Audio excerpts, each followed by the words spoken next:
family, 13 is a lucky number.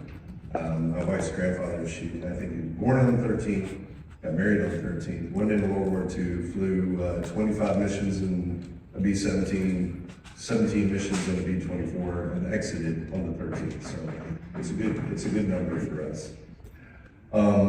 We each have a path in EFB. Mine started in March of 2011. I was flying, did an overnight in Denver, and it was my birthday. And my wife came with me on my birthday, right? Because we didn't want to miss a birthday. So we were in Denver, and at dinner, she handed me a box, and that box had an iPad, and so it's that iPad there in the picture. Here, see if I can do this properly today. And it is that big, bulky, 30-pin charge, first-gen iPad. So I started off my career at Southwest as a simulator instructor. I worked in training. I did training development, did procedures. So I'm flying with one of my directors. And on the way back to Dallas, I'm showing him this iPad, you know. And at the time, the iPad's only a year old, you know, it's cool, right? You know, look at this cool thing I got. You know, today it'd be like, yeah, whatever. But he just asked me this question. He goes, hey, do you think you can build an EFB program out of that? What would you all say? Sure, right? I knew nothing about EFB. I was like, okay, it's an iPad, what's an EFB? Right? So I said, yeah, so boom, I'm selected. So off I go to Montreal to EFB Users Forum number 3. And the co-chairs at that time were Alan Casher, who was now an uppity up at Southwest, but he was just a pilot that did class 3 and class 2 stuff, EFB at Southwest, and Andreas Ritter from Lufthansa. And I attended just as you did, as a spectator. And it was so funny at lunch, I would watch the speakers, and at lunch I'm like chasing after him like a little kid. Hey, can I buy you lunch? Can you kind of tell me what you know about EFBs? So I kind of call them the EFB OGs, right, the originals. And obviously American was one of them. UPS and Alaska were the ones that helped me the most. The iPad was literally considered a toy at that time. Even Alan Casher told me, he was like, no, it would never work, right? And we even had a presenter, I think it was, I don't know if it was Montreal or not, but they played a thing from Toy Story, you know, it's a toy, it'll never work. Executive Jet was presenting their first approval of an EFB, and then American Airlines followed directly behind that with the next approval. So the OGs, this is not a picture of everyone that was at that, but it kind of gives you a flavor. So we have some people like Ross Armstrong here, we have Rick Ellenbrock back there, Jim Freeman from Alaska, David from American, we have a very young Michael Chow sitting there, and there's others. I mean, Phil mentioned he was there, you know. So you know, we've got some people that are long in the tooth of EFB, right? Well, then I get voluntold by Alan Casher, who is moving up the chain from DO to this to SVP to whatever, you know. So he's like, you know, you got the EFB thing. You think you can do it? Go ahead, you know. So I show up in Berlin. You see our gong right there? We usually have a gong, and that's how we get everyone in. And unfortunately, got taken by TSA. So we have to replace that. But I was down, and it's really not the U.S. chair; it's the North American co-chair. But Alan, you know, was like, "You're in." And we also had a new FAA guy. His name was Brian Hint. So, you know, I'm new sitting up here. Brian Hint is new as the regulator. And I remember at a break, man, these OG guys, they just rush the stage when they're like, this is wrong, and this is wrong, and this needs to change, you know. And so there was just all of this thing about AC-120-76 Alpha at the time and the YASA 2GL36. So there's a lot of fever in making change. So in my mind, the way you make change is you connect people, right? So just like I went up and chased people at lunch, hey, tell me what you know. I started a Slack channel, and now we have probably 100 and some people in that. And anybody that wants to join the Slack channel, reach out to Brian or me and we'll hook you up. And it's a great thing because, you know, we at Southwest, we see something happen and we get on the Slack channel, hey, is anybody else seeing this? You know, and Americans say, yeah, we see it, and UPS, yeah, we see it, and we're like, okay, it's not us, right? You know, it's widespread. And then we need to have something happen. If we see something happen, everybody else says, it's you, you know, then we kind of know.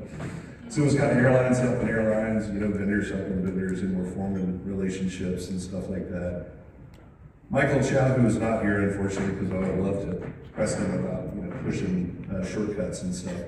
But he has mentioned on a number of occasions, he has never seen a regulated environment or an industry that collaborates as much as we do.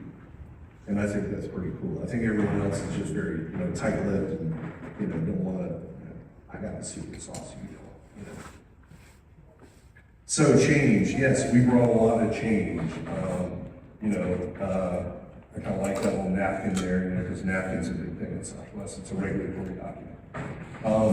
So we had change. Rick is not here, but this is a picture of Rick and I where we went to JetBlue University and we met with the ops and safety of America, Airlines for America, A4A, and we told them about this ownership thing, right? You know, it was prohibited to have ownership, you know, on your tablet. And in the picture down there where we're celebrating, you can see a little sticker that says ownership is a crime. Ryan, do you have it still on your iPad over there? Yeah, right there. He's got one of the OG stickers. So, you know, that was kind of a funny thing. It was like ownership should not be a crime. So the A4A helped us with the EFB leadership team get a meeting in Washington, and that's what this upper picture is. I can't get it up here. I don't know how many people were in the room, Brian. It was we probably had 100 on the phone, you know, and finally, I think it was, you know, Brian and myself, like, anybody from the FAA that wants to come and sit in one of our simulators and fly your airplane via the ownership on the iPad, you're welcome to it. But that was the breaking point. That was where we finally got a way to do ownership. But that really wasn't the only change. Over the years, this is a Rick Ellerbrock special slide. He's the master of putting a whole lot of stuff on one slide and making it usable. You can see on the top the orange, the EFB Users Forum, and you can kind of see the changes that we've made. The evolution of not only EASA, but also FAA documents.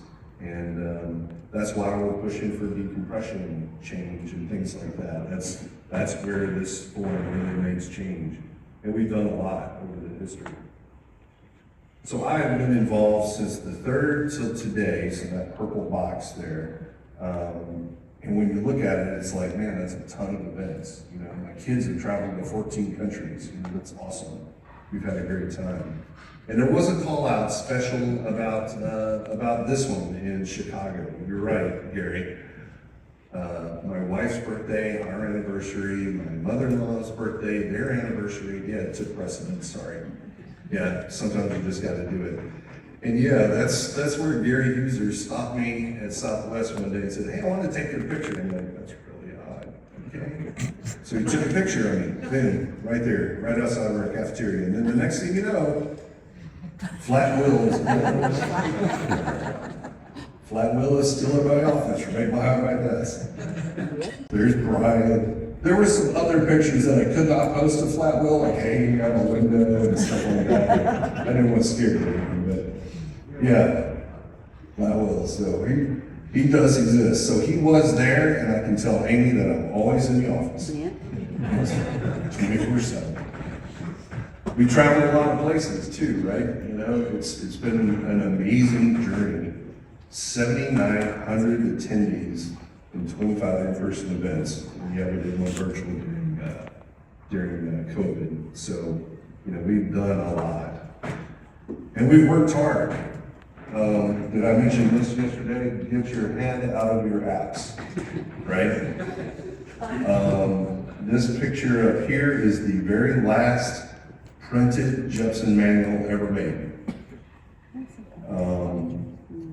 pictures of us in the simulator, proving ownership, doing presentations. The bottom left picture is West's short venture into ForeFlight, which we still love. The very bottom picture there is us going through the AC with all the airlines coming up with comments.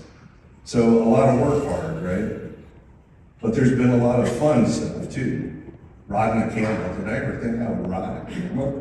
No, hanging out on the beach in Miami, standing on the pitch, at Barcelona's football club, TWA. I mean, it was amazing. But the bottom picture with the beer and the pretzel was a memorable one. For some reason, that event was stressful. And I remember after that, after we closed, we went to a beer garden by this lake. And it was a huge relief to have that one done. But did anyone attend the IATA Turbulence Aware here? Okay, anybody know where that started? In Montreal, at the Hilton, in the bar with Andreas Ritter. That whole thing started by a beer conversation. You have turbulence data, I have turbulence data. Why are we paying someone to see our turbulence data, right? So things happen in these events. And so I've been honored to take Southwest from 100% paper to 100% paperless. Can't believe that they actually have something stuck to the the MCP panel up there or whatever. That's a picture when we all had paper all throughout the flight deck. This one is very interesting. The Trumbull Award over here, if I can get the point. So once a year, one of the leadership teams, we typically go to the AEEC General Council meeting and we do a presentation on this event. How many events have we done? What are we going to do next? And we basically get approval to continue to do these events. And I've done this once or twice with Peter. So this year in Phoenix, he's like, hey, we're going to present on Tuesday at 3 o'clock. Can you come? Yes. Shoot, I can fly in there, get a cab, do the presentation, fly back out. Yeah, you gotta be here Monday morning. That doesn't make any damn sense. I'm like, I can just do it on Tuesday. No, you gotta be here Monday. If you've ever been to the AEC General Council meeting, it is a party. At night, each vendor, so all these vendors have these huge rooms like this, full of stuff. And I'm like, it's not bad to go there for Monday night. I could have a few, Moscow mules or something. So I'm sitting there Monday morning beside Peter, and there's all this stuff going on. There's presenters talking, and what am I doing? On my iPad, sending emails. I'm like, none of this applies to me. We're not speaking until tomorrow. And then I'm hearing something about, A&P mechanic, started off at, Piedmont Airlines, went to American Eagle, then to Midway, now it's Southwest. I'm like, holy shit, that sounds a lot like my path. And then I realized, oh my God, they're talking about me. And then I'm like, light bulb goes off. And so they give me this award, which was completely surprised. And of course, I don't know if you've ever had to come up to a podium and stand in front of a group even larger than this, not knowing what the hell just happened. It was great and surprising all at the same time. And there's a picture of Michael Chow with Flat Wheel. I've actually met Mike in person as well, but Flat Wheel still makes his things. So years later, I feel like I made my mark. I think I've made an impact. Done this for 13 years. 3.5 years from retirement. I got to figure out what's going on, after retirement. God, kids. My daughter Savannah's into competitive horse riding. My son, well, he's pretty much on his device all the time, but still got to watch him too. And I feel like I'm going to be this guy pretty soon. So it's time for me to make a change. And with that said, these events I've been involved in 23 plus. They're not easy. It's a lot of work. It takes a lot of time, meetings, ideas. How are we going to do this? How are we going to structure this? The speakers and all. Honestly though, Peter, Vanessa and Lori on side, and Mark, Sam, who was here, and Mark, who was not, do all the real work. I mean, Phil and I just get to come up here to look pretty, even if he has more hair. You know, and our leadership team does a lot of work. I mean, we have a call about every other month, it seems. So, with that being said, what I would like to do is I would like to hand this over as the North American chair to Brian. And Brian, I consider an OG. And one of the reasons I like him as a replacement is, do you think he has a fear of speaking his mind? Hell no. He's got a long history in the EFB space, and quite honestly, he manages probably one of the most complicated programs around. So please give it a hand for Brian and do your it.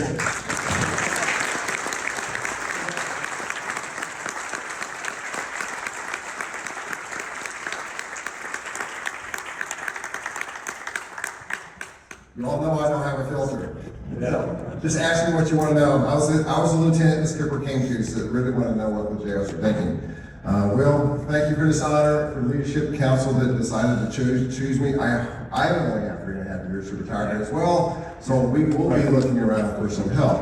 I promised my wife I'm not working afterwards, and I have some ideas of how we might involve more people in some of our leadership meetings. Again, this is a great honor.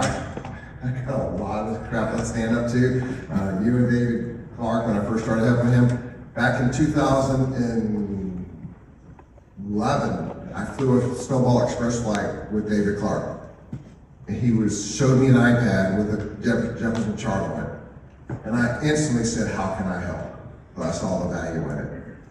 Because being a military guy, I was 45 minutes of my life every 2 weeks of doing paper revisions. That alone brought me into the program, and I had no idea what it would take me to. So it wasn't until later, 2 years later, when I came to work for David, and I got to meet all these guys and all this stuff. So again, I started out like him, coming here in 2014, and I did one of these presentations on our CCI app for the first time, and standing in front of this group was very intimidating, and I couldn't get out of the room that night because people want to know about our little CCI app we brought into E-Flight Plan. So anyhow, you never know what innovation is going to get you. It's a journey. We're all in it together. Like Will said, we are on the Slack channel. If you need help, you got a question, you ask. There's no secrets. The only thing we don't talk about is money. Other than that, we help everybody. Well, thank you very much for this honor, and I hope to live up to the high expectations. But before I go, we have one little more thing. I think Peter has some more to say.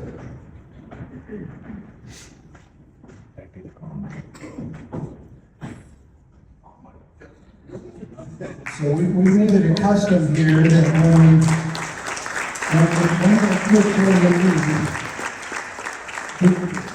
when he gets in a mahogany airplane in his airline colors, the very plane that he flies, signed by all of us. Hell yeah, So, that's well, awesome. Thank you. it's got to stand too, so.